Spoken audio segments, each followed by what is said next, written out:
nahawe ibihumbi magana atanu. Nanjye nahawe megabyte za internet. Nanjye nahawe smartphone y'ikosora MTN. Oye! Nicyo gihe twishime nk'abanyarwanda, ibyo dukeneye bituri mu biganza. Izihirwe hamwe natwe munyarwanda, n'umurongo wa mbere ukunzwe hano mu Rwanda. Yeah, wahawe impano mabwindi, inzozi zabaye impamo, mutiye ntudufasha gusabana n'inshuti. Impano ziri gutangwa.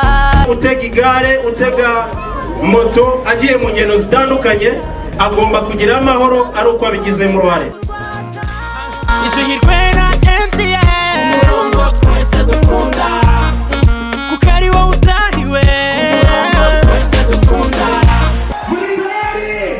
Mukufanishe n'amafaranga yatahane. Rimwe, kabiri, gatatu.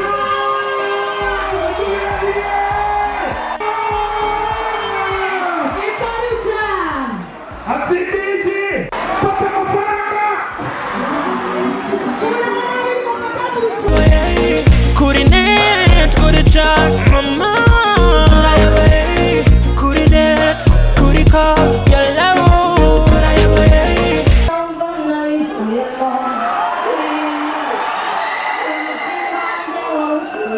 China hanatese, kama kidogo tateka bidi kia mara uwe na pe.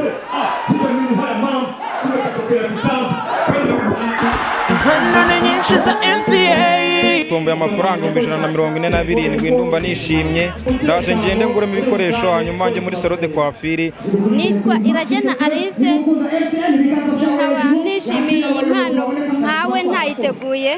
Nishimiye igihembo natsindiye kuri MTN. Ibanga nakoresheje ni ukugura amayinite ngabitsa ngabikuza. Natsindiye ibihumbi 300. Natsindiye miliyoni y'amafaranga y'u Rwanda.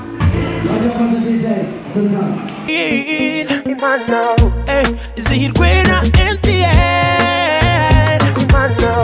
impano enye z'igihugu. Wamagana muri tayindi mu bayizi. Kuri bane.